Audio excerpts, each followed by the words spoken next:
So, good morning, everybody. It's good to be here and good to be with young people because most of my time I spend with old people. So, it's good to be with all of you.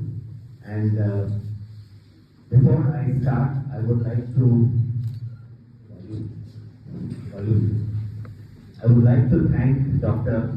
Shobha Suman Mishra, President of the Society, for inviting me here and giving me this wonderful opportunity. I would also like to thank Neha and Arush for their great efforts at facilitating my visit and everything else they've taken care of in the last decade. Principal, vice principal, staff, students of Central Academy, CO and cadets of the 2nd Rajasthan Naval Unit NCC, distinguished invitees, dear veterans, and ladies and gentlemen. It is a great feeling to be here for a memorial lecture which is in memory of your founder. And from what little I have read on the internet about your founder, he was a person with a great vision and a great passion for education. And these are the two things that we must always think about in people. Because education is something which is much wider than what you study in school. It has been said that don't let schooling interfere with your education. Because there's a lot more to education than just what you learn from your books. And therefore, a lecture of this nature is basically an effort at enhancing your scope of the education. Secondly, it's about vision. No, vision is something which is broad, right? There is something we have sight and we have vision. We have an opinion and we have a vision. So it is also said that don't let your opinions obstruct your vision, right? So education and the vision, these are two things that were very clear to your founder, and they are also very clear to me. So I am glad to be here, and before I start, let me first tell you that my talk is aimed at you children. It is not aimed for the first 2 or 3 benches, because many of them perhaps know much more than I do. It is aimed at you people sitting behind. And therefore, I have tried to keep it very simple. I will tell you some stories. And at your stage, you are in class 9, 10, 11. Some of you are on the threshold of starting a career. So, there are a lot of things that I would like to share with you. But you know, the difficulty in a talk like this is that when you are talking to young people, you tend to preach. You tend to say that, ye karna chahiye, wo karna chahiye, please do this, please don't do this. So I will try not to do that. So what I will do is, I will paint a broad picture of where you people stand and introduce a few concepts, a few attitudes which might help you to negotiate your life as you go on in years. So I am not going to give you any magic formula for success. I will only tell you what I think I have learned over the last 40-45 years in my working life and try to see whether that is of any use to you. So how we are going to do this is, I will tell you first that we need to be grateful. Why we need to be grateful for what we are doing where we are. Right? All the time we find that we are crying, we are complaining, and we are not liking things that we do. But there is much more to be grateful about. Second, I heard your school song, I heard the vision of your founder, and it is all about working for the country. It's about working for your nation. And therefore, I will tell you, all of you, what you must understand by being an Indian, a nationalist Indian. All of you are Indians? Yes, no? So, I will try to tell you what it means to be an Indian. Because that is the core of nationalism. You have to work for the country, you must know what it is to be an Indian. Then I will touch upon what you might expect in the future. The future is very uncertain. Why it is uncertain? I will try to tell you why the future is uncertain. Then, all of us think that we are going to be successful in life. If I become an engineer, I will be successful. If I become a doctor, I will be successful. If I make a lot of money, I will be successful. If I buy a Mercedes car, I will be successful. So I will try to give you some insights into what might constitute success or failure for you.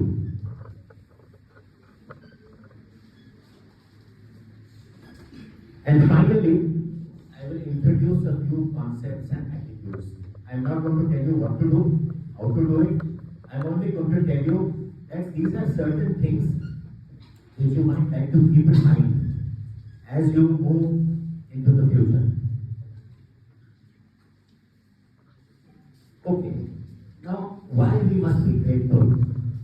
If you see this visual,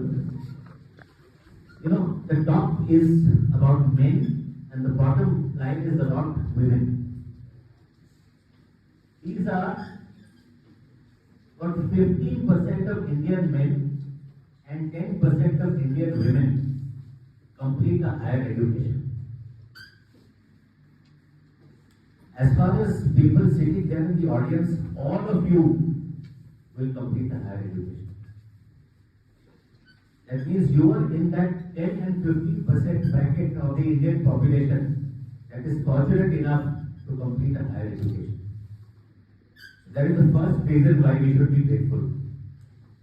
The number of people who drop out of schools in primary, secondary, subsequently, because they don't have money, because they have to work, or because simply the environment is not good, is phenomenal in a country like India. So you people are the very, very fortunate one. And all of you are going to be masters and PhDs and professionals in a few years from now. Many more reasons why we should be grateful.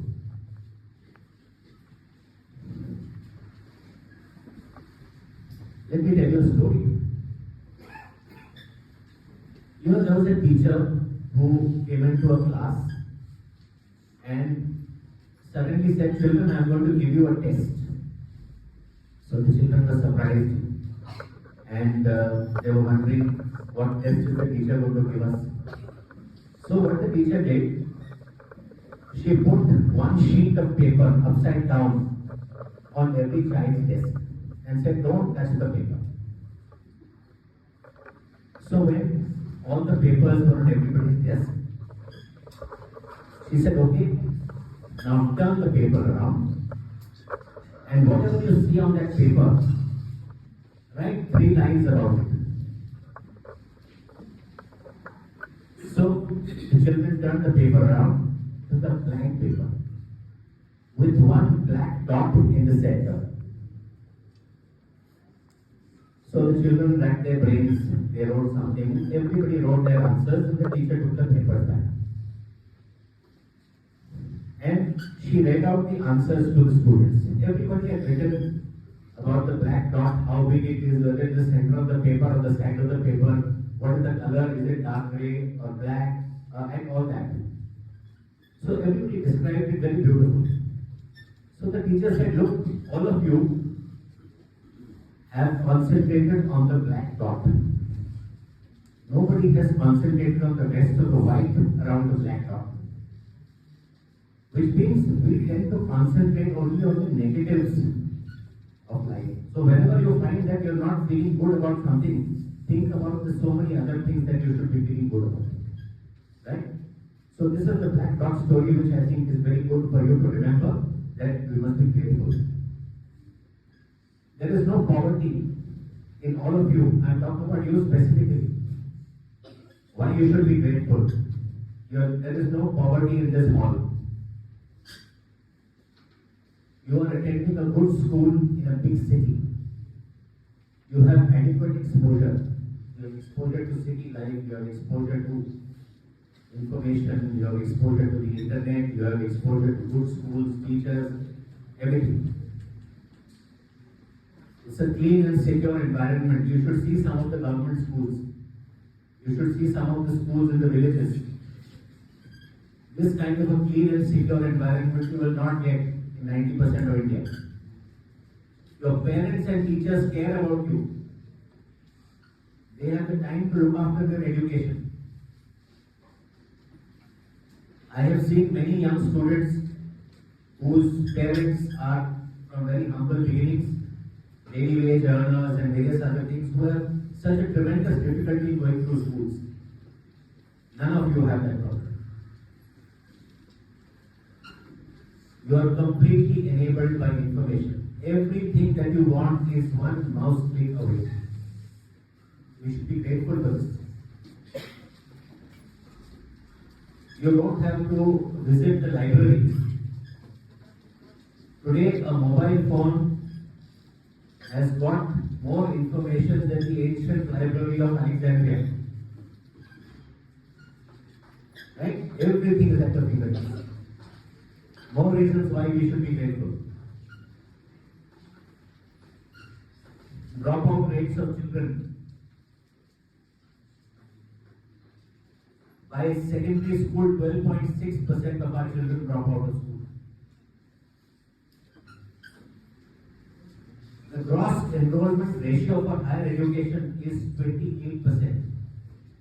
That means 28% of all children in India will enroll for higher education, out of which some will drop out. And eventually 15% of men and 10% of women will complete higher education. Right? All of you will complete higher education. All of you, without exception. The multi-dimensional poverty index in India is about 15%. That means 15% of Indian children cannot afford an education. Right?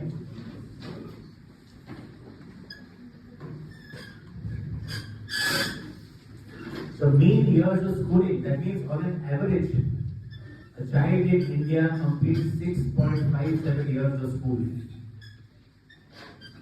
All of you have crossed 10, and you will cross another, God knows how many more. 50% of Indian children have no access to quality education after primary school. And you are perhaps studying in one of the better schools of the country. The youth unemployment ratio is about 16%. That means 16% of our youth do not have jobs. It is unlikely to happen to any of you. You will be in the remaining 85%. Right? So many reasons for us to be grateful.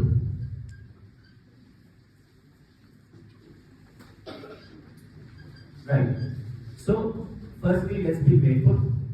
Now, let me tell you something about what we should understand by nationalism. Nationalism means being an Indian.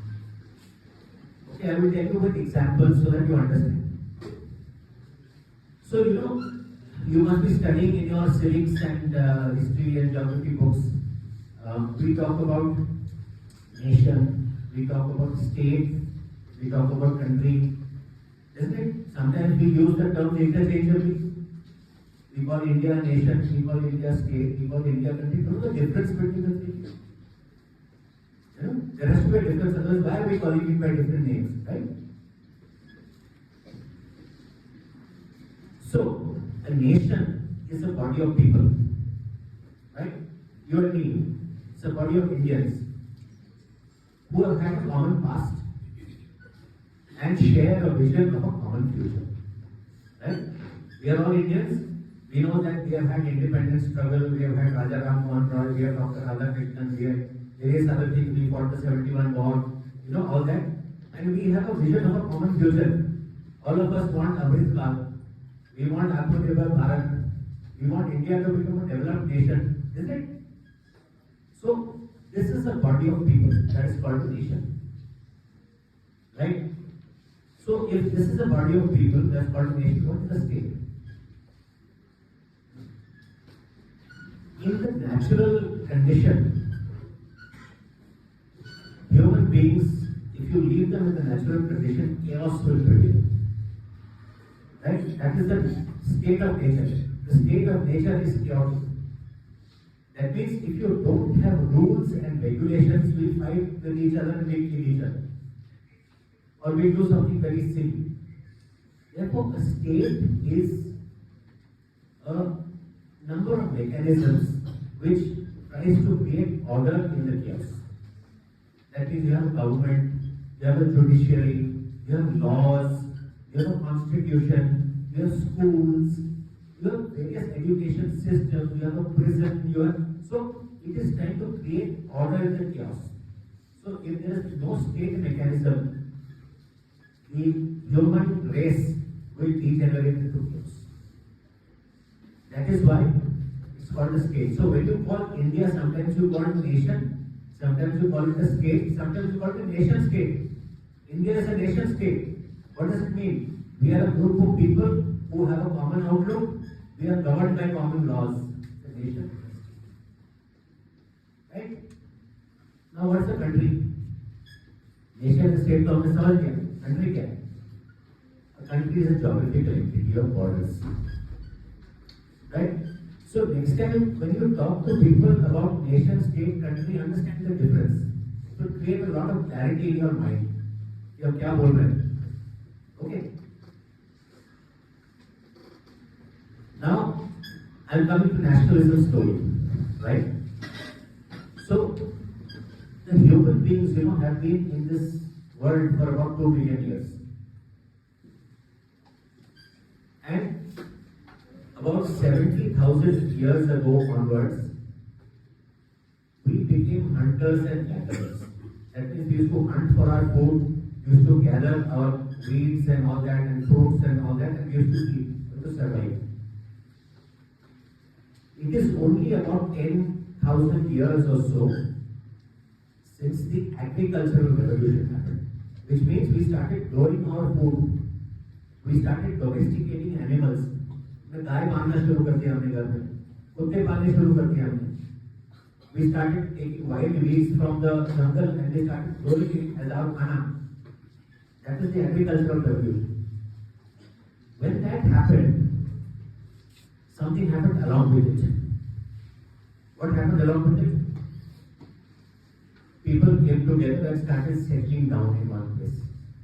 Earlier, people used to move around. Now you settle.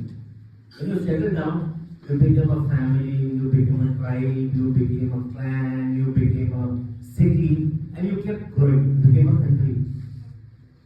Today, we are a country with huge landmass, with huge water areas. 1.45 billion people. It started with a family or a tribe or a village. Right? Today, we are a nation of 1.45 billion. So what? So countries and large cities came about. We were speaking in the morning that Ajmer has got a population of 10 lakh. 10 lakh. Delhi and Bombay have got a population of 20 million, 30 million. That's the kind of population we have in our city.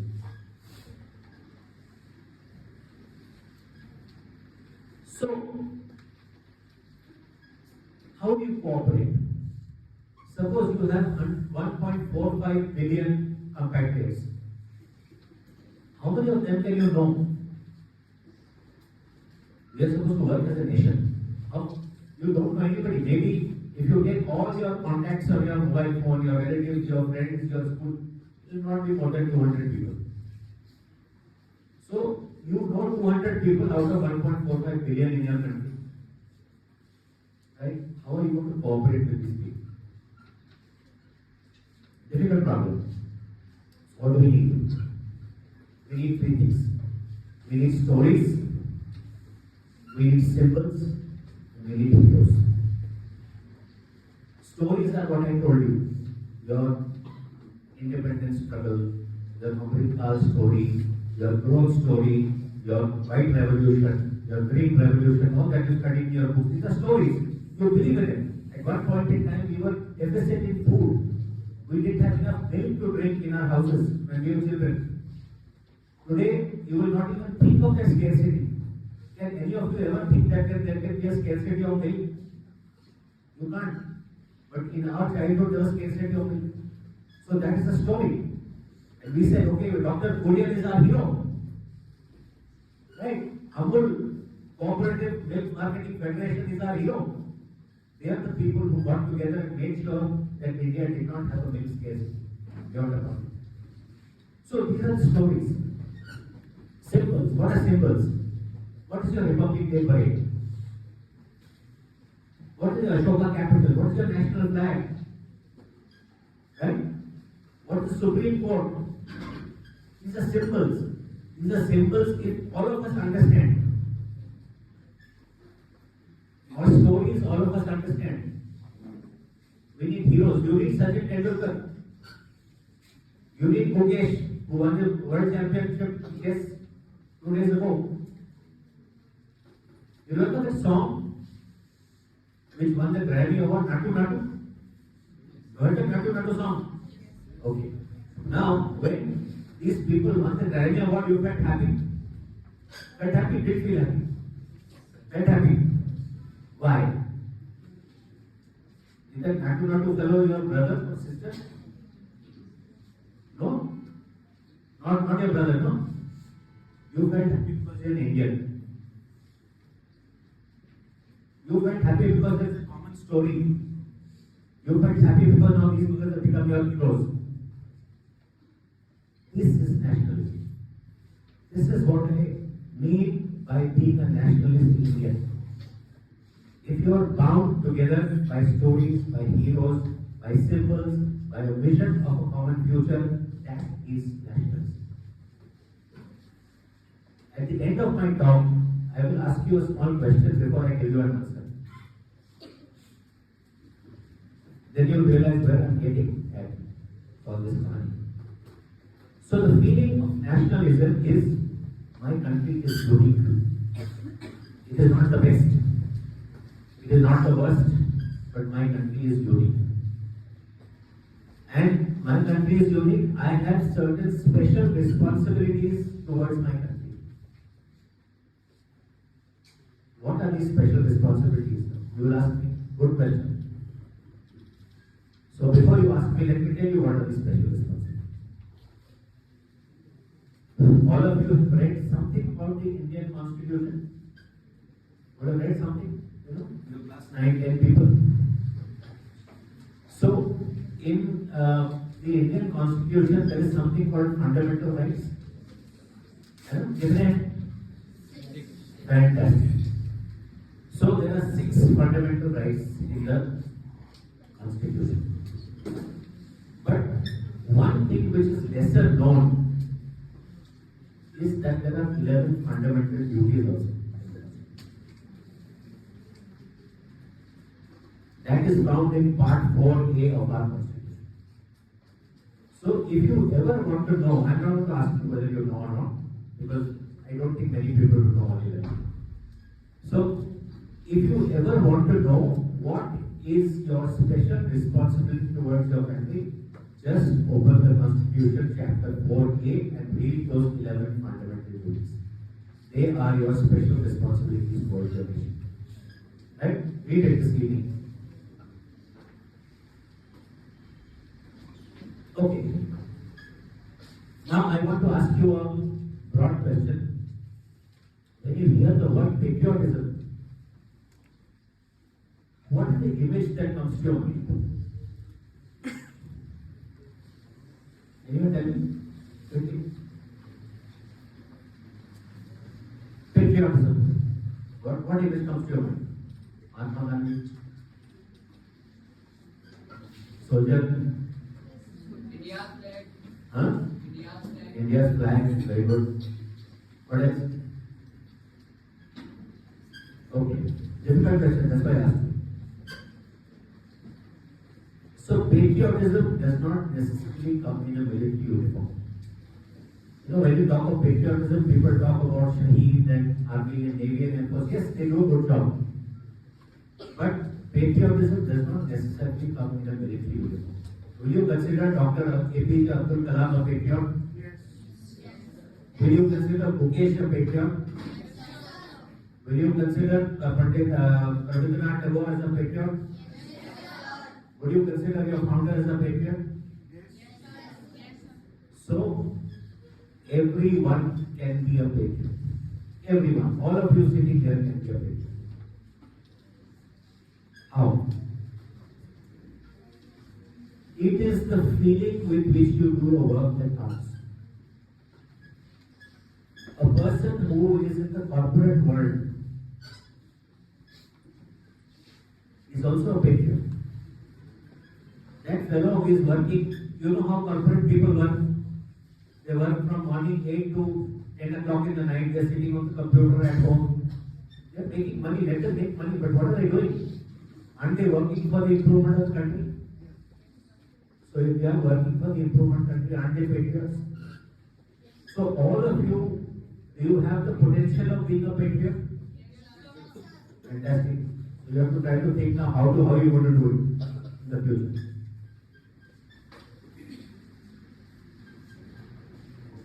So the investment in our shared vision, we have a vision for the future, have to work towards it.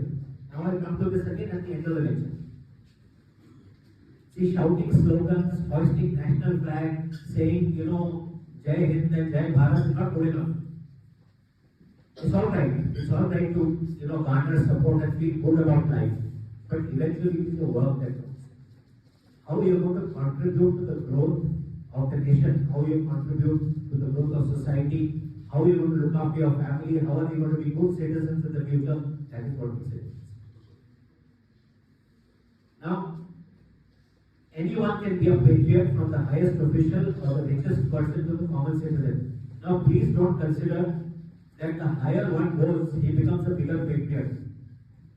No, he can become a bigger thief also. So you must understand this. It is not necessarily patriotism doesn't come with seniority or age or with importance or with that kind of stuff. Patriotism comes with your internal nature. So you may be a very high-ranking official in the government, but you may be a thief.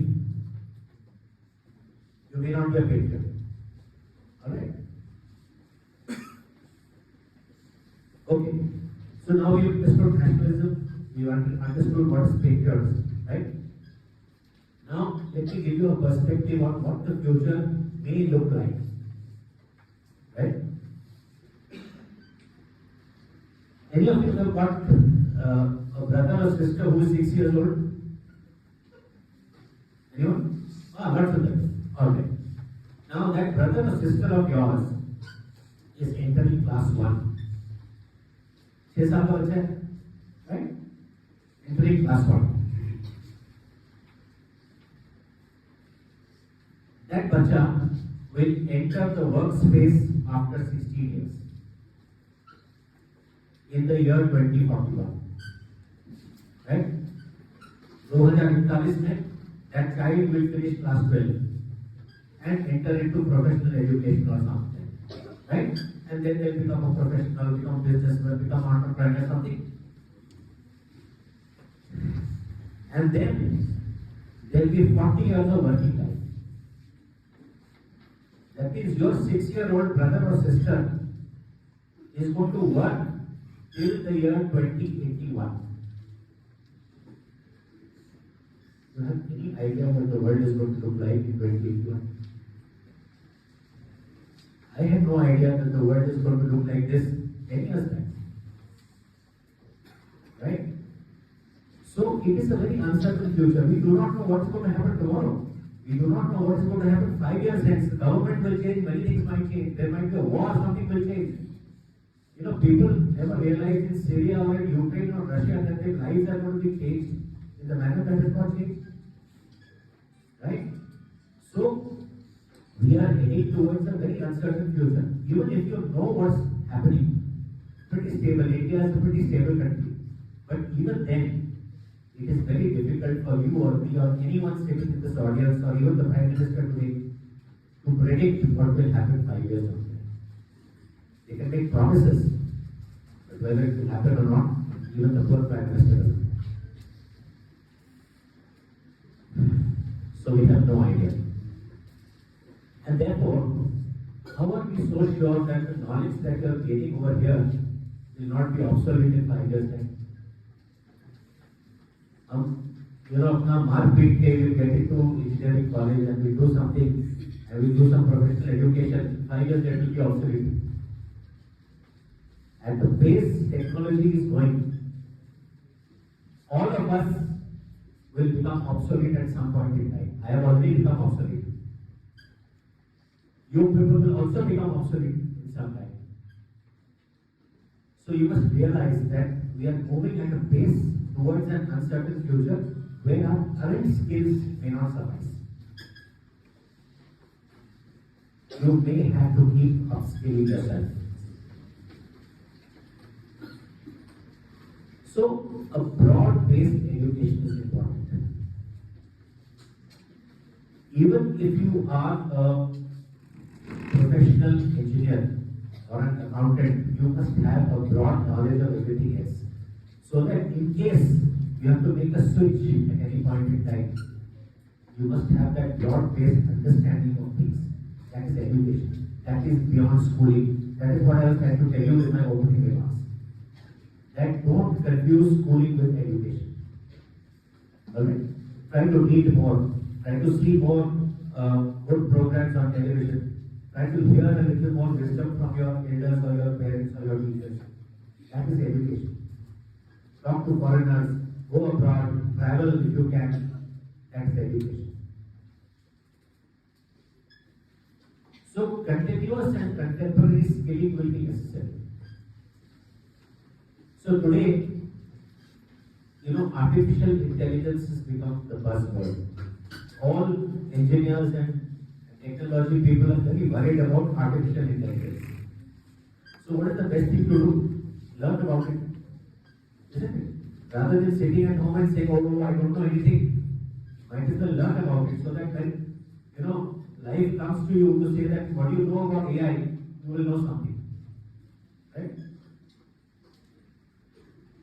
Right. Now I have given you all this camp. You people are you.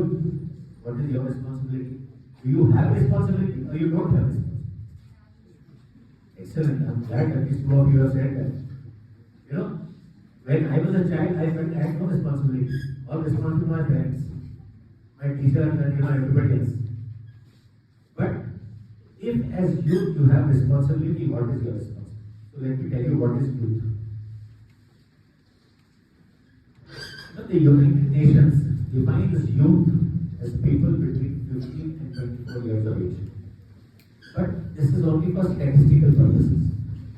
As far as I am concerned, anybody from the age of 16 or 15 to working age of say 64, 65 is youth as far as I am concerned. That means you are actively contributing towards the growth of the country or your community or society or whatever. Right? India has a very youthful profile. That is 67.5% of our population is in the working age. Right? Our median age is 28.7 years. Median age in the country, which is a very young population. And this population trend will continue till the year 2070, where it will plateau and then start increasing. So this is the strength that we have at this point in time. The time available for us now to make a change for the country is between today and 20, 50, 60 or thereabouts. This is the window that the youth have to capitalize on. Because all of you, without exception, will be in the working age. So you have 30 to 40 years of working life ahead of you, all of you. How are you going to make that count? This is something that you have to think of. How am I going to become a nationalist Indian? How am I going to contribute to my country? How am I going to make my working life count for the next 54 years? You have to start thinking now. So what did you do? It is no point saying that, look, I want to make sure that I do something against climate change. Right? If you think you want to do something against climate change, please equip yourself. Don't, sit for examinations just because your peers are sitting or your parents or your teachers have told you. You say that, look, this is what I want to do. How can I equip myself for this? Your parents, teachers, somebody will be able to guide you. And you please go in this direction, but maybe you will be able to fulfill your aspirations. Many times we find that we get into areas where we have never wanted to be in the first place. Many engineers and all these people that run away join IAS, IFS, civil services. Many people who have studied professionally for one job eventually decide after 2-3 years that they don't want to do that anymore. They go somewhere else. So that is life. So sometimes people say life is a series of accidents. It's not. You have to prepare so that you don't get into an accident. Right? So your responsibility is that you have to fill the space of the previous generation.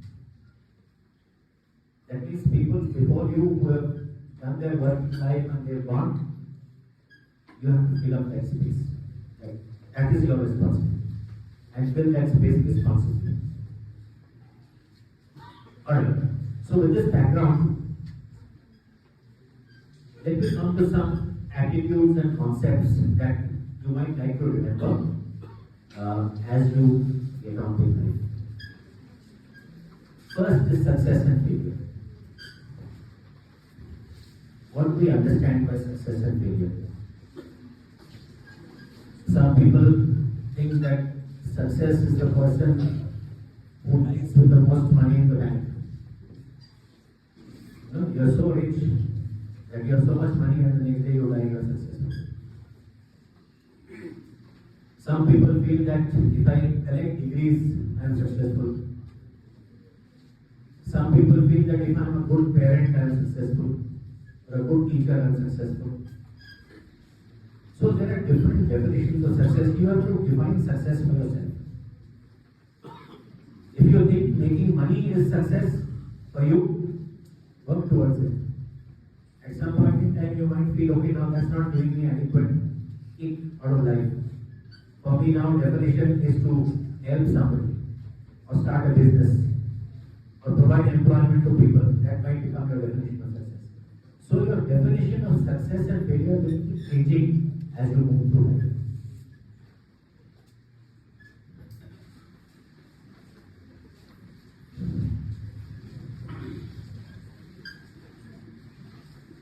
And success and failure are never final. You must remember, there are many people who have been considered failures at some point in time in their lives. But eventually they became very successful people. If you've read in the books or on the net, Edison invented the light bulb. That was his 1000th experiment. It failed 999 times. The 1000th experiment was the light bulb, which revolutionized the world. So what was 999? Were they failures actually? Or were they stepping stones to success? Right? So, everything is not a failure. Sachin Tendulkar is a class 10 pass out. Are you going to consider him failure? He's the god of cricket. So success, no? So definitions might change. You know, Elvis Presley, have you heard of Elvis Presley? Elvis Presley, very famous singer of the 1950s and 60s. When he went first time for a music audition, the people who were taking the audition told him, you cannot sing, go and find some other profession. He turned out to be one of the most famous singers in the world. So, success and failure, it doesn't mean if somebody tells you you're not good at this, you're not bad at this, you follow what is in your heart. Right? So how you deal with failure is important. Do you consider it to be depressing or do you consider it to be a challenge? And move ahead is something what you need to understand. And there is no instant formula for success. You have to work at it. Like I said, your idea of success will change with time, with maturity, when you get more inputs, when you become older, when you become more mature, you get more responsibility, your idea of success will change. You know, you are a very professional, ambitious individual. When you get married and you start a family, there might be a change in your mindset as to what constitutes success. In addition to being a good professional, do I need to be a good father? Do I need to be a good husband? Do I need to be a good son or daughter to my parents? They also could matter. They could form a part of your success or failure matrix. Right? You may do well, you may not do well in your own assessment, but it will be changed. The next concept or attitude that I want to suggest to you is do things for the right reason. Why are you pursuing an education? Why do you want to go abroad? Why do you want to sit for engineering English test? Why have you created an Instagram account? Because everybody else is doing so. Right? Because the parents said so. Because this is how it has always been done in our family. These are not the right reasons, not necessarily the right reasons. They could be. But whenever you try to do something, do a little bit of thinking yourself and see, are you doing this for the right reason? You will find an answer 90% of the time. If you are in doubt, you will ask somebody, they will give you some guidance. Hopefully, they will. Next concept is need versus greed. You know, Mahatma Gandhi had said something very good in his lifetime. He said the world has enough for everybody's need, but not for everybody's greed. And this is what we are seeing playing out in the world today. You know, if you ask me, every problem in this world, whether it is starting from families or societies or countries, between countries, every problem, the underlying reason is greed. Whether it's greed for money, it is greed for power, it is greed for recognition, whatever it is. But all the problems in this world are because of this one reason. How are you going to handle it? I don't know. Very difficult. So needs are minimal, greed is unsaturated. You will get something today, you will want something better tomorrow. You will get something better tomorrow, you will want something even better day after. So you will have to see, balance your aspirations with some kind of maturity. So it takes a while today, to understand this, because today everything is available at your fingertips. Then perhaps your parents can afford everything for you. Today you think of something, you order it on the net and you get it tomorrow. So, and often maybe you don't need it so badly, but you like to have it just for, Sometimes it's good to have gigs also, but Most of the time it is through literal greed. So this is what I said, greed for money, status, power, development, authority, material gains, all these are reasons for every conflict in every family, in every society, in every part of the world. You sit and think about why the president of Syria, Mr. Bashar al-Assad, had to run away from his country. Or you think why Russia and Ukraine had to go for war. It is some kind of greed. Whether it is greed for money, greed for power, whether it is greed for territory, that I want this territory, that territory, I want. So it is some greed somewhere which is putting the world into chaos. Why do we have nuclear weapons? Greed for power. If I have nuclear weapons, I have power over my adversaries. Why are we having climate change problems? It's a greed for development. It's a greed for wealth. So this is something I think which is very, very difficult to balance. If you can balance it in your life, you can give yourself 10 out of 10.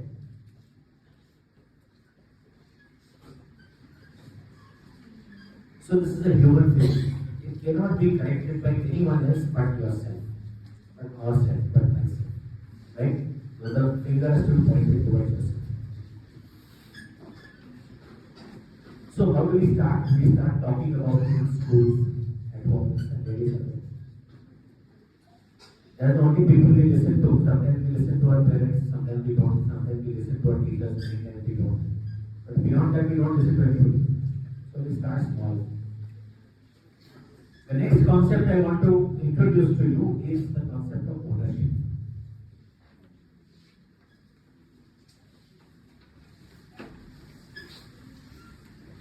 Tell me, will you allow anybody to spit on the wall of your house? But we are okay with people spitting on the roadsides, right? So, what does it really mean? It means that we have taken ownership of our house, but we have not taken ownership of our society or our country or our city. Isn't it? I feel guilty about it because if I find somebody urinating on the wall or spitting on the roadside, I don't stop it. Because if I try to stop that fellow, he might, turn around and hit me or kill me. This kind of, the situation that is there in the country. But eventually it is a sense of ownership, a sense of collective ownership that the society must have. So start small. If you are in a position to do something about it, do something about it. Conduct drives. If you're part of NCC or NSS or whatever it is, let these be your trust areas. There are many ways things can be. All of you have traveled in taxis, I suppose. Some of you may have traveled abroad. You find that if you get into a taxi, many of the taxis are very dirty. The seats are torn, they're smelling, the driver is ill-mannered.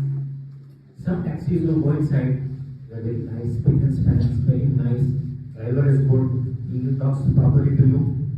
The difference is ownership. You ask the driver, the good chap will own the taxi, the other fellow will be driving it for some owner.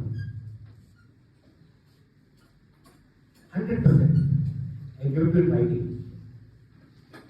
So, this is again another example of ownership. Mom's kitchen. I like to give this example. Why don't you find the same taste of food outside in some restaurant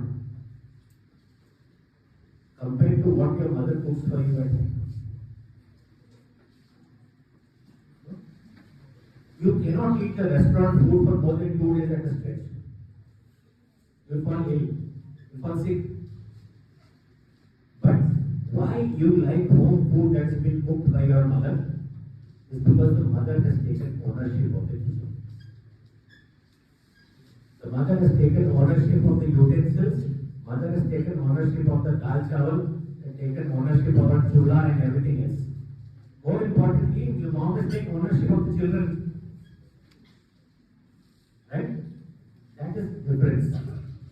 Therefore, you have to see that in your school, for example, in Japan, every day, the children of their school, they clean their own school before they leave after their school. Everybody cleans up the school and goes home. Why? Nobody asked them to do it. It's a sense of ownership which is cultural in Japan. In 2008, there was a World Cup football match being held somewhere in South Africa. Again, Japan had lost its last match and was going back home. After the match, the entire Japanese fans got together and cleaned up the stadium before they went back. People asked them, what are you doing? They said, we do this in our own country also. What are you? So that is the sense of ownership. If you are dirty your own school, for example, if your school bathrooms are dirty, you might think about whether I have taken ownership of my school or not. Right? And similarly, whether it is the society in which you live, the building, your home, and whatever it is. So I said, it is time we started taking ownership beyond what we possess. See, ownership is not possession. This is what I'm trying to say. That means I will only look after what I possess. That's not ownership. You look after whatever you feel for, whatever is in your lifespan, in your life, environment, you look after it. That is ownership. It is the feeling of belonging and common purpose. All of you belong to the school, all of you belong to a certain society. It is obligatory upon you to look after. Again, let me take you back to chapter 4A of the Constitution.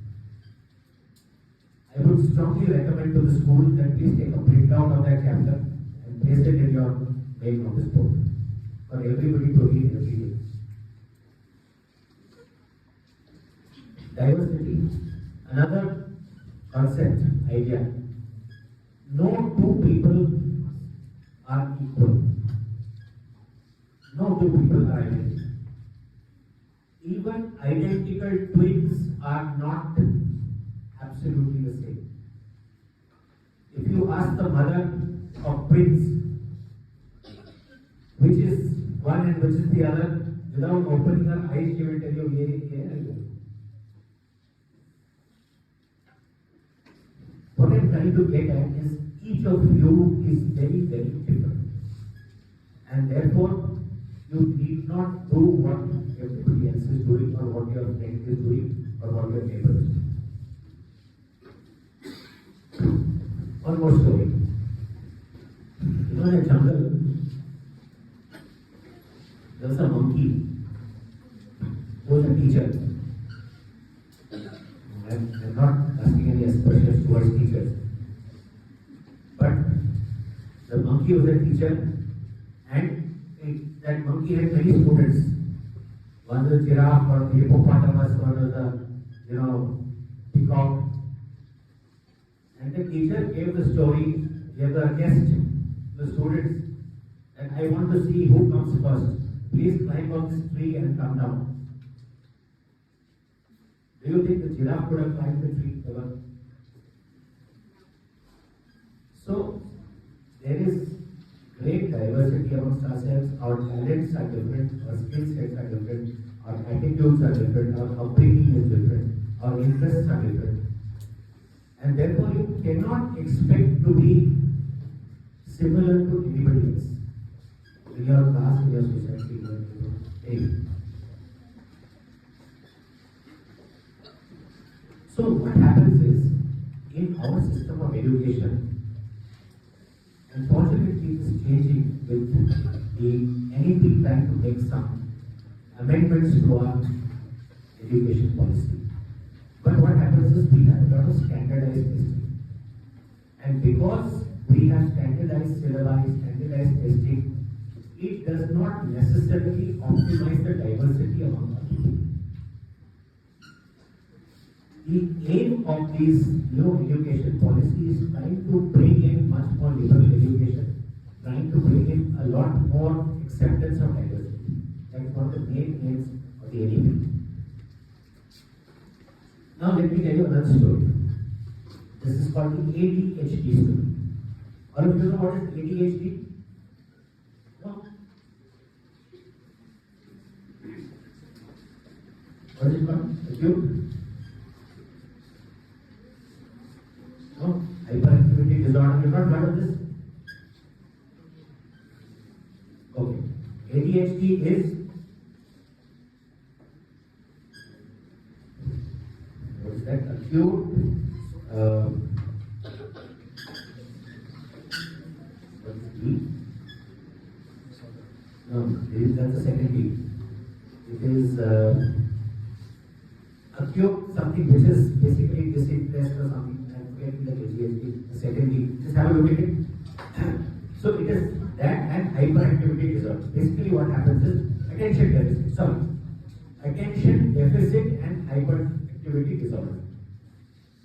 Which means that somebody is very fidgety. You know, from one thing to the other, not sitting in one place steadily and doing all sorts of things lying around. So there was this little girl who the mother thought had ADHD. She was very fidgety, running around from here to there, dancing, getting onto the table, climbing down, and doing all sorts of things. So the mother was very, very upset. The mother took her to the psychiatrist and said, "Look, my daughter has got ADHD. Do something about it." So the doctor said, "Okay, come inside." They took the daughter, spoke to the daughter, and told the mother, "Please come out of the room with me. I have got something to discuss with you." And when the doctor left the room with the mother, he just switched on the music and went out. Closed the door, and from the peephole, the doctor showed the mother, "Take a look at your child." So when the music started playing, the girl broke into a dance. And she was dancing beautifully. So there was for some time, no hyperactivity, no jumping, no nothing. But she is dancing to the music, very happy. So the doctor told the mother, "Your daughter doesn't have ADHD, she's a dancer."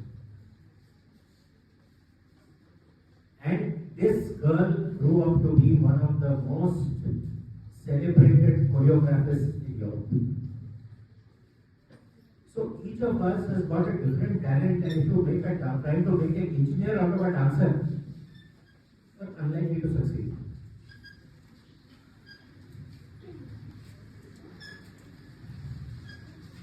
So we must optimize our abilities. There will be pressure, society will be there to pressure, parents will pressurize, the peers will pressurize you, everybody is doing this, therefore you karna chahiye. We have to stand up to that pressure.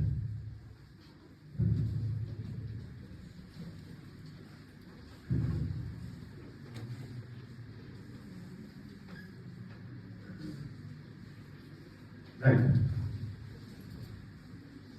So now I come to another concept of creativity and talent. We all talk about this, but we must understand what it is. So what is the difference between creativity and talent? No, talent is an innate ability. That means you're born with it. If you are a dancer, you are a dancer. If you are a singer, you are a singer. If somebody holds a gun to my head, I cannot dance. Today also. So if anybody at my childhood tried to make me a dancer, that person would have failed with it. Right? Similarly, Shakuntala Devi, she had a way with numbers. Can you ever get that, each time in school? It's a talent which you were born with perhaps.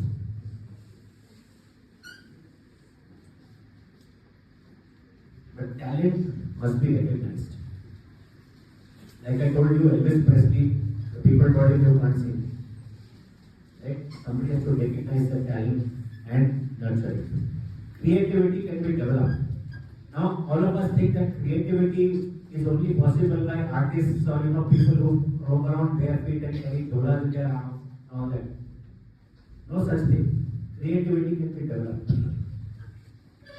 Even the most routine thing can be done creatively. Let me give you an example. The school is organizing a memorial lecture. There are 50 ways in which you can organize it. Right?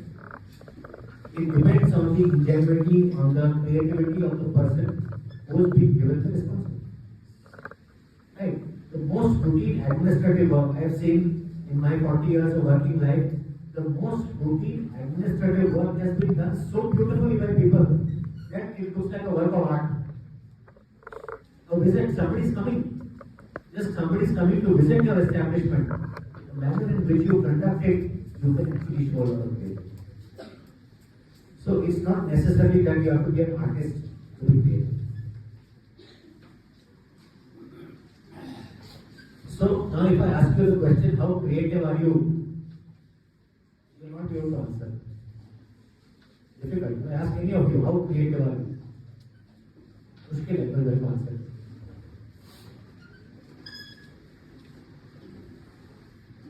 But if I ask you, how are you creative? Maybe you will be able to answer. Then you will start thinking, what is it that I can do first? And then you will start thinking, what is it I can do differently? How can I do it a little better? How can I do it a little more artistically? How can I do it a little more efficiently? That is great. Another very important concept that I want to suggest to you is competition and comparison. This is one of the biggest problems that all of us face in school life and college life.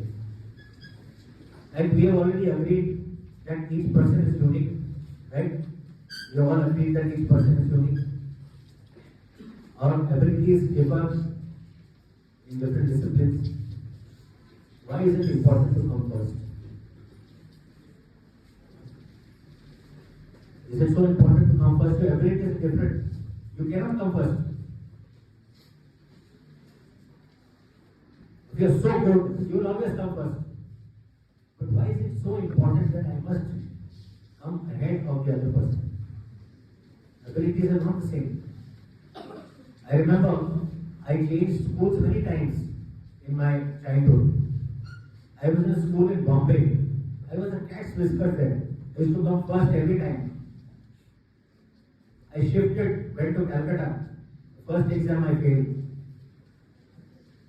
Because what was good in Bombay was not good in Calcutta. And the competition was much better. There were people who were 100 times better than I was. Right? So our abilities are different, you remember. Then we take tuitions. And yet we don't seem to match the best students in class. A person who is good at mathematics is innately good at mathematics. You can take all the tuitions in the world. It is unlikely you will beat that guy. You might come close, you might get 4-5 number more. But you will not be able to come first. You will not be able to beat the guy who is innately good at mathematics.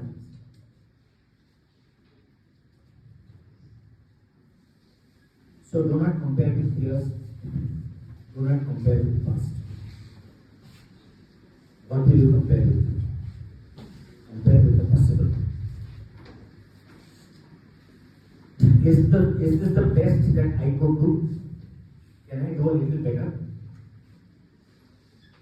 If I can do a little better, do I need a little help from somebody? Will somebody be able to help me? So you try to perform at the best of your ability. Don't try to perform at the best of your neighbor's ability.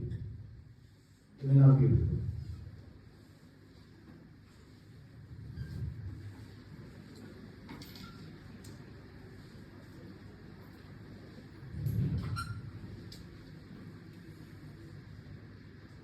Sorry, I was not ready. The next thing that I want to tell you is getting out of the comfort zone. You know, all of us reside in some kind of comfort zones. And these, we lead sheltered lives, they are caused by the care of our parents, our teachers, etc. Very sheltered lives we lead.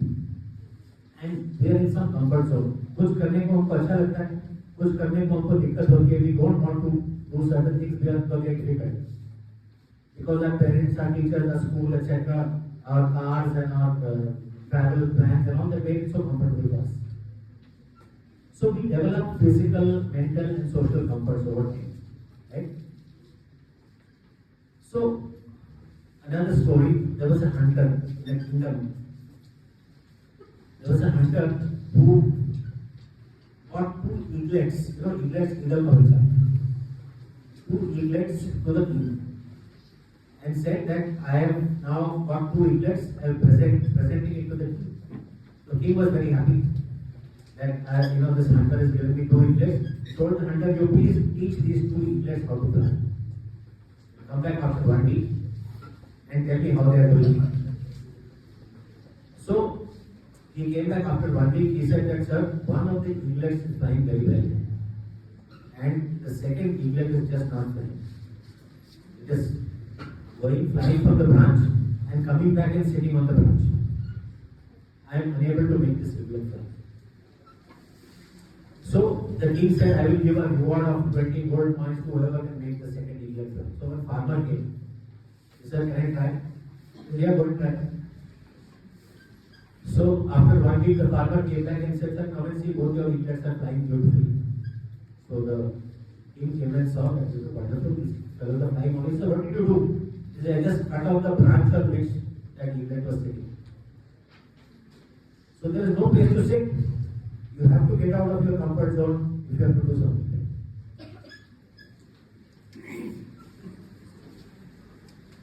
So there you go. Now I come to something important. All of you will like to hear this. You've heard of brain rot? Wonderful. Brain rot is a word which is trending in the Oxford Dictionary in the year 2024. The highest trending word is brain rot. And brain rot means that your mental faculties are getting impaired because of gadget fixation, because of too much of screen time. Right? So, what is it all about?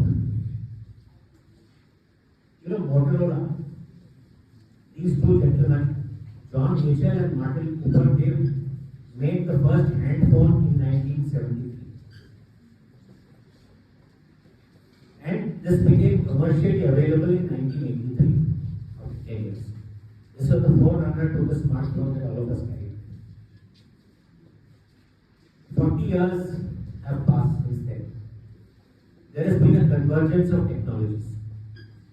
That means many technologies in the electronic sphere, the communication sphere, have converged onto a small device which is 6 inches by 3 inches. Right? So why do we spend so much time on gadgets? Is it responsible use or is it addiction? Many people say blanket that use of mobile phones is bad, please throw it out. But I think we need to take a little more nuanced view on this. If you were to sit back and think, what is it that we do on mobile phones today? And why are we spending so much time on mobile phones? We talk to people, we send messages, we send videos, we watch movies, we do banking, we read magazines, we order food on Zomato. Everything, we even pay the subsidy mobile phone. So everything that you did by other means, today you are doing on the smartphone. So is it really very surprising that you are spending more time? May not be that surprising. The line to be drawn is what is responsible use. Every age has had a gadget of its time. Like I said, when we were hunter-gatherers many thousand years ago, the gadget of our time was a stick. You had a stick to either kill an animal or to save yourself. You did not use the stick to hit a child on the head and injure him. The smartphone is the gadget of the day today. Like it or not, it is the gadget of the day today. So, what is important is responsible use. How much should you use? How much should you not use? Very addictive. The smartphone is responsible for release of a hormone called dopamine.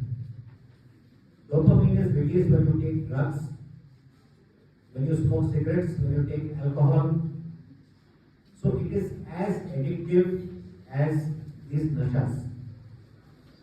So how do you handle drug abuse? How do you handle alcohol intake? How do you handle smoking? You do it under control, isn't it? If you don't do it under control, you're going to become a druggie, or you're going to become alcoholic, or you're going to die of lung cancer. Similar thing might happen with mobile phone use, smartphone. So we cannot run away from the smartphone. You have to use it responsibly. But there are certain things we can seriously avoid. For example, when you go to restaurants and you find 4 people sitting there, all 4 sitting on their mobile phones and not talking to each other. Why go to the restaurant in the first place? Sit at home. So responsible use is key.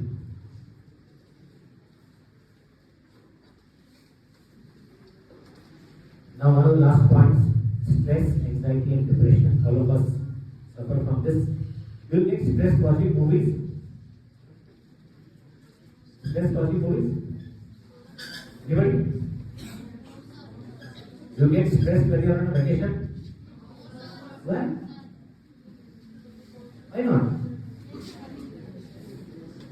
Do you get stressed if you have to write exams? Deliver a speech? Dance? Why do you get stressed? Then you should get stressed also while watching a movie? No? A difficult question to answer. Mirabai Chanu, you heard of weightlifter, Indian weightlifter, icon, hero. Now she is lifting 200 kg. Is she stressed? Huh? Lifting 200 kg by what? Twice your weight, 2.5 times your body weight.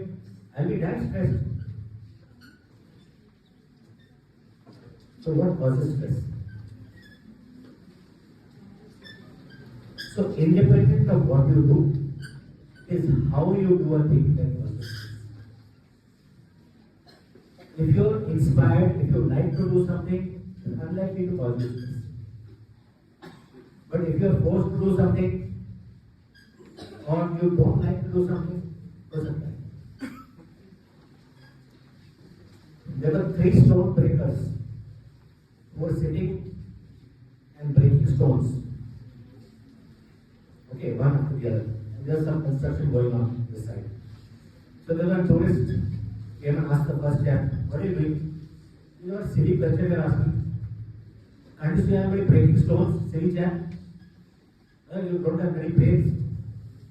Go. You went to the second person. Ask the same question, why are you breaking stones? You know what to do. I have a family of 4 to feed. I have to make money. And the only job I have is therefore I'm breaking stones.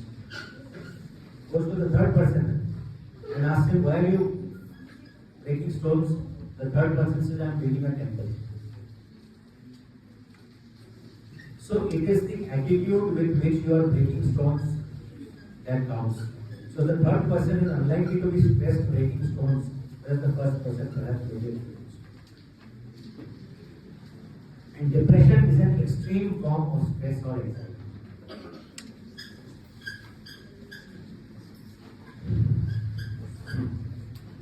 So what happens when depression kicks in is there are very strong emotions and very extreme thoughts, but in the wrong direction.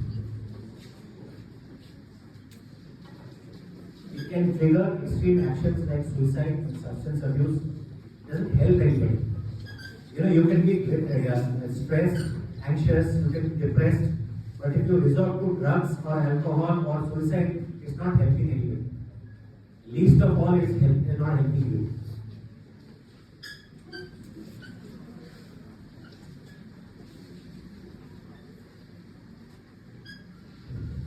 Yeah. So life is larger than the individual or one failure. If something happens to you, people will cry for 2 days and forget about you. Rest assured. Life will go on. The world will not come to an end because you are depressed. Right? So we have to be careful how you handle situations when you are stressed or depressed. Some individuals may need help. Parents are there, teachers are there, psychologists are there. Lots of help is available. So even if somebody is not feeling too good, feeling down, there is a way out. And breaking the problem into smaller parts is very important. So if you are stressed or anxious, it is very important to understand why. And if you break it down into smaller problems, maybe you will find a solution. Now another story. We are often asked to make binary choices. Is this good? Is this bad? Yes or no? Black or white? Hindu or Muslim? Okay? Believer, non-believer, engineering or medicine. They will say, ये करना है कि वो करना है? 0, 1. Not everything in this world is binary. There could be many shades of grey in between. That means there are huge possibilities between the choice of 0 and 1. And that is something which we have to realize. A single choice is often a reason for conflict. If somebody tells you either you are with me or you are with the other camp, a sure short formula for a fight. So there can be middle paths, there can be many shades of grey in between.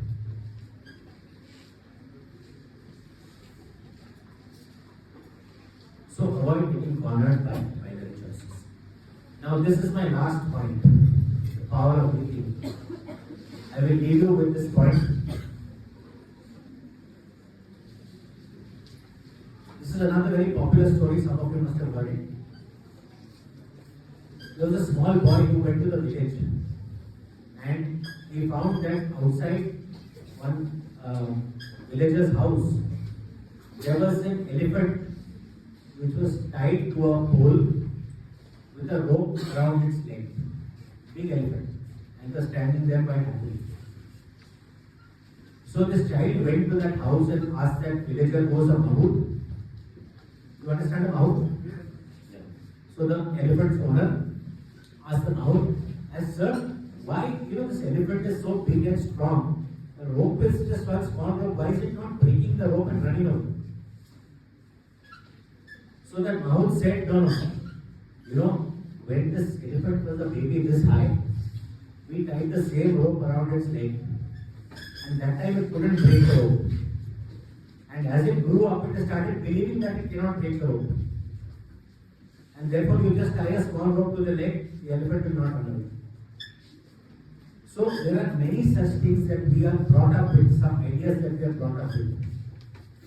Some beliefs, some ideas, something your parents will tell you, something your grandparents will tell you, and you grow up believing that this is actually the absolute truth. So you must be able at some time to rethink your priorities. A lot of conditioning happens, and therefore we have to see they don't become problems. Girls are more suited for arts. Dance is not for boys. I have grown up with these beliefs. I don't know whether you have grown up with these beliefs, but I have grown up with these beliefs. That engineering is not for girls. Definitely mechanical, civil engineering, definitely not for girls. Right? So if a girl must do medical, she must take an easy subject. She must do pathology or anesthesiology or something. She should not go into surgery or she should not go into something. I have grown up with these beliefs. Only bright children go to IITs and IIMs. Not necessary. You just have to crack that exam on that particular day. Your mood has to be right. Everything has to go as per plan. You will be there.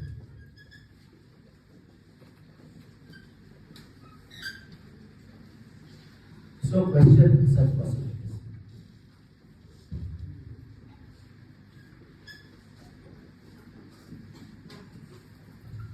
Yeah. Now I said, promised you that I'll ask you the last question. After all this, you have got now 40 years of working life ahead of you. At the end of those 40 years, the country will be at some stage. What would you like the India of your dreams to be? What would you like? What would you like to see? You have seen the country as it is today. What would you like to see the country to be in the next 40 years? No more unemployment, more educated people. No, what the first thing you said? No more unemployment. No more unemployment, more educated people. Good. Anybody else? End to pollution. Fantastic. Anything else? Okay. Yeah. Less corruption. Less corruption. Fantastic. Head girl. Very good. No wonder. Yeah.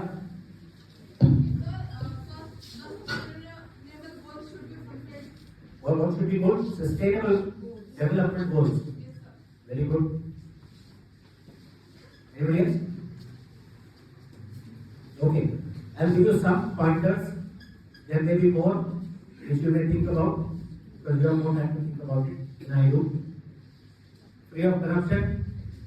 India should be free of corruption. There should be economic well-being that all of us should have a little more money than we have today. Make our lives a little more comfortable. There should be religious harmony. Do you want people to fight over religion? So, removal of poverty. You want to see removal of poverty?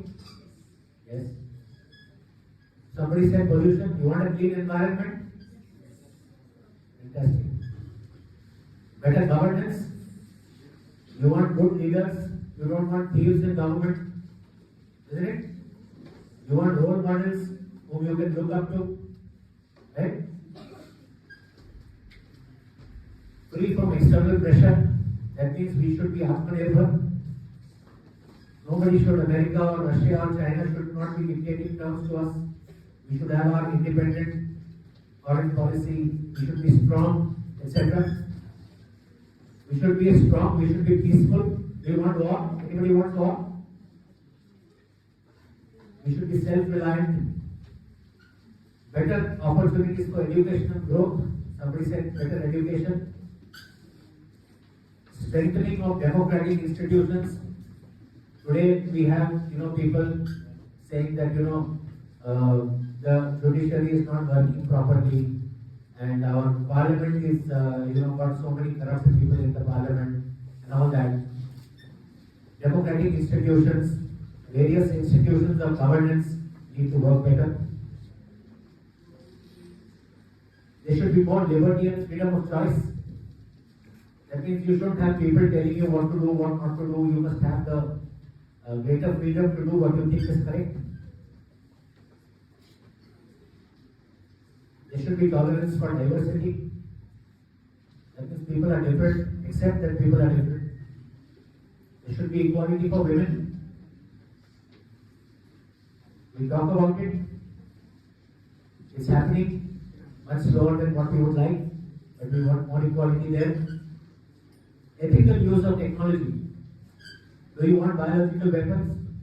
Do you want nuclear weapons? Do you want artificial intelligence to manipulate your minds? Or do you want ethical use of technology? Right? I want youth to remain in the country and work for the country. That is the India of my dreams. I don't want people to run away to USA and Europe after their undergraduate and never come back for the rest of their lives. I don't know whether it's part of your dream or it's part of my dream. So who will make it happen? Nobody else will make it happen. But you and me. More you than me, because my time is over. I am only giving lectures. Okay, so it is more for you people to think over the next 40 years that if this is the India of your dreams as well, there will be more points. Then how are you going to work towards it? If you agree with at least 5 of these points, then maybe you could dedicate part of your lives to do something about those 5 points. That could shape your career, it could shape your future. You would like to read more, study more, work in those fields. So I will just end with a small poem, and thereafter if you want to say something, you want to ask me a question, I'll be happy. So this is a poem which you will find on the internet, and I found it very inspiring. I wish I had read it when I was in school. I didn't read it when I was in school, I read it much later. So it says, if you can't be a pine on the top of the hill, be a scrub in the valley but deep. The best little scrub by side the rill, be a bush if you can't be a tree. If you can't be a bush, be a bit of the grass, and happier some highway make. If you can't be a muskie, then just be a bus, with the liveliest bus in the way. We can't all be captains, we've got to be crew. There's something for all of us here. There's big work to do and there is lesser to do. And the task you must do is the near. That means जो पहले है वो task करना है. If you're a student, don't start thinking what you're going to do when you're a president of India. Do what you're supposed to do when you're a student. Right? If you can't be the highway, then just be a train. If you can't be the sun, be a star. It isn't by size that you win or you fail. Be the best of whatever you are. So, effectively, what I'm trying to tell you is that the world is wide open in front of you. There is no need to get stuck by stereotypes. There is no need to get, constrained by many external pressures. And there is a lot of good thinking that requires to be done if we have to progress towards a better future for ourselves and for successive generations. Thank you very much.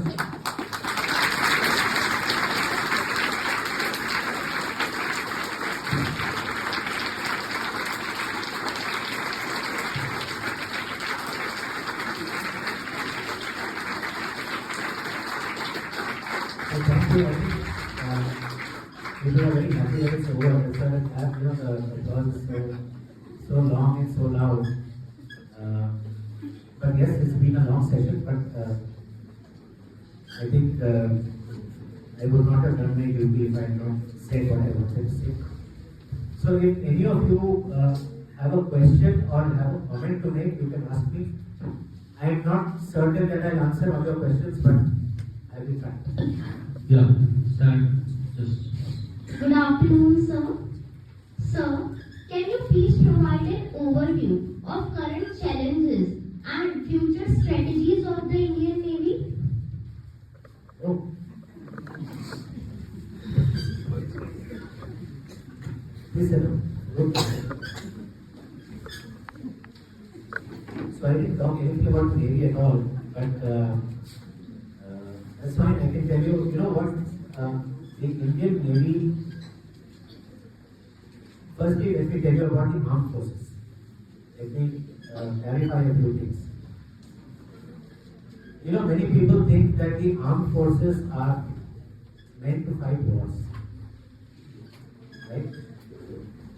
They are not meant to fight wars. The armed forces are meant to preserve peace. That means you have to be so strong that nobody does anything that is detrimental to your interests. That means they know that India has got a strong armed forces, and therefore if we try anything adventurous with India, we are going to get a tough response. So that is how peace is maintained in the world. because peace is maintained from position of strength. So one, if you ask about the Indian Navy, firstly we have to be very strong. We have to be strong. We have to be self-reliant, dependent on ourselves, so that we are not dependent on some foreign country to provide us our equipment, manpower, equipment and technology, etc. So we have to be self-reliant. We have to be a force that maintains peace in the oceans around us. You know, we will fight. When we have to fight, we will fight and we will win. Don't worry about that. We will sleep peacefully. But for the time being, when peace prevails in the world, we have to be a force for good. We have to make sure that peace prevails in the oceans around us, because more than 90% of our trade comes through the seas. If our mercantile trade stops, our economy will be in the doldrums. Everything else will stop. And therefore, it is the primary responsibility of the Navy to make sure that peace prevails and economic well-being of our people are maintained. There are many challenges. Challenges are people who try to disturb peace. If our job is that we have to maintain peace, our challenge is against people who disturb peace. So it is sometimes extra-regional forces who come to the Indian Ocean region with wrong intentions. Or we have people who are doing maritime terrorism, or there is piracy on the high seas, or there is armed robbery, various other things that happen. So the Indian Navy is fully involved in tackling all these threats. We want to see a peaceful Indian Ocean. We don't want the conflicts that are happening in the South China Sea and the Gulf to come into the Indian Ocean. And so far, I think the Indian Navy is doing a good job of it.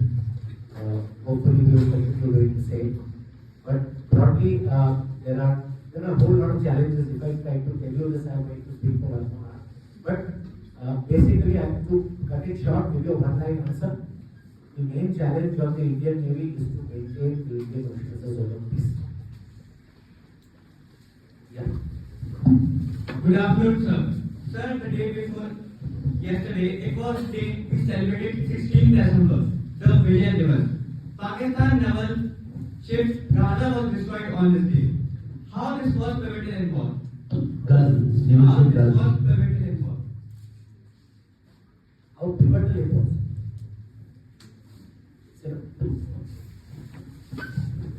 Okay. 16th December is when the instrument of surrender was signed by the Pakistani forces. Right? 16th December in Dhaka, the instrument of surrender was signed by General Niazi, who was the Commander-in-Chief of the Pakistani forces in Bangladesh, in East Bengal at that time. Sorry, East Pakistan at that time. And General Sarjeet Singh Arora was the Eastern Command CNC on our side. Both of them were there when the instrument of surrender was signed. 93,000 Pakistani troops were captured. And because of that humiliation, Pakistan broke into two. And what was East Pakistan became Bangladesh. New country was born. So pivotal in the sense that it created a new nation. It created a new nation, and the best part is that if India had control over such a large territory of Bangladesh, it is to the credit of the Indian establishment at that time that within a month, the governance of that was handed to the local people and the Indian army moved out. We could have become an occupational force. Very easy to have done that point in time. But we allowed that country to become independent and become a democratic state in its own right. What is happening today in Bangladesh, of course, is of concern to us. But as far as the Navy is concerned, since I am a naval officer, one of the main events of the Indo-Pak War in 1971 was the attacks on Karachi on the 4th of December. That is when the Karachi and the oil dumps in Karachi, oil farms, ships of Karachi and the Karachi harbour was attacked by Indian Navy's missile boats, and they caused a huge deal of damage. It was one of the decisive events which led to the surrender of Pakistan. Of course, in conjunction with the army action in Pakistan.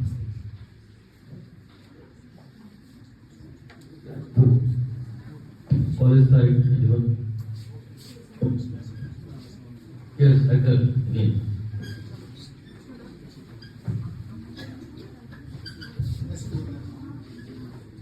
Good afternoon, sir.